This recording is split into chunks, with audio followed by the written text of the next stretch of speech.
Hello and welcome back to the third video on indices. In this video we're going to be looking at the second rule of indices, or the second law of indices. Now if you haven't already looked at the first law of indices, I would strongly recommend that you go back and watch the previous video on the first law of indices, because it helps to understand the second rule much quicker if you understood the first rule. Right, without further ado, let's begin. In the previous video, we looked at the first rule of indices. So I'm just going to make a note of it here so we could refer to it later in the video. So it was something like 2 squared times 2 cubed. So when we multiply the same bases, we add the powers. Get 2 to the 5.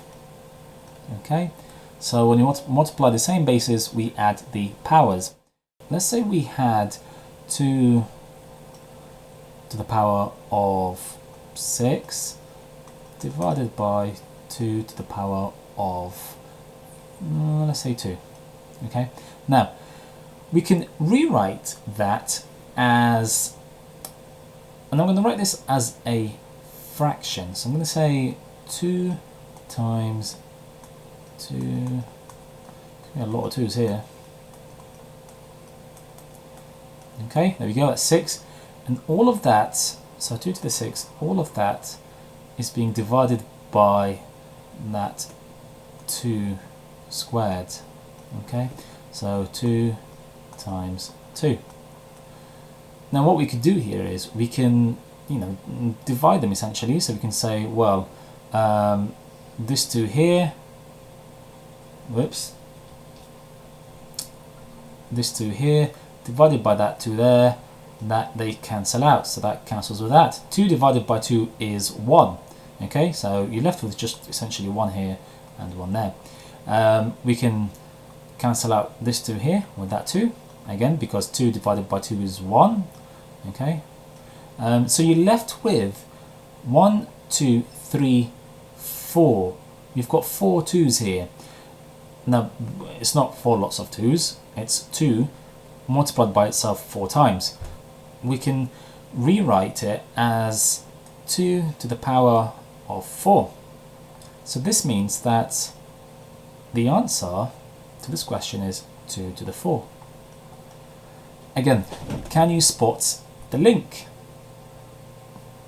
How do we go from 6 and that 2, and how do we end up with that 4? Yep, we subtract. 6 take away 2 is 4. So if you've noticed that when we multiply the bases, we add the powers. When we divide here, we subtract the powers. So I'm going to make a note of it here. So I'm going to say this is rule number 2. Okay, I'm going to rewrite it and say 2, 6 divided by 2 squared equals 2. That's 6 take away 2, which is 2 to the power of 4. So that's your second rule here.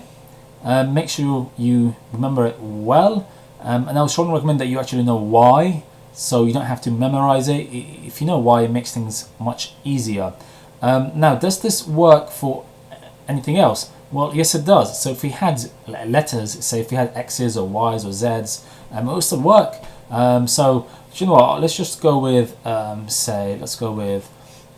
try the letter T. So if we had, make a note of it here, so let's go for T to the power of 4 divided by T to the power of 2. Let's test it out. T times T. Okay, all over T times T. And then we can cancel out, so we can go, well, that goes, that's a rather dodgy line. That goes with that, and that goes with that. So we're left with T times T. So that will be T squared. Okay, so the answer to that will be T squared, which again, what we're doing is we're actually taking away. Okay, Right, remember please that this only works if we have the same baseline. So if we have the same base number. So only works, just like the previous video, only works when the bases are the same. And two, only works when we are dividing the bases, dividing. It only works when the bases are the same, and so by the base, as I said in the previous video, is that 2 there. That's 2 is a base. That 2 there is the base. They have to be the same. Okay, so similarly here, let's say that t there, this t is a base, and that t is a base. They have to be the same. So thanks for watching. And if you've enjoyed this video, give me a thumbs up, let me know what you think, and I'll be looking forward to seeing you in the next video.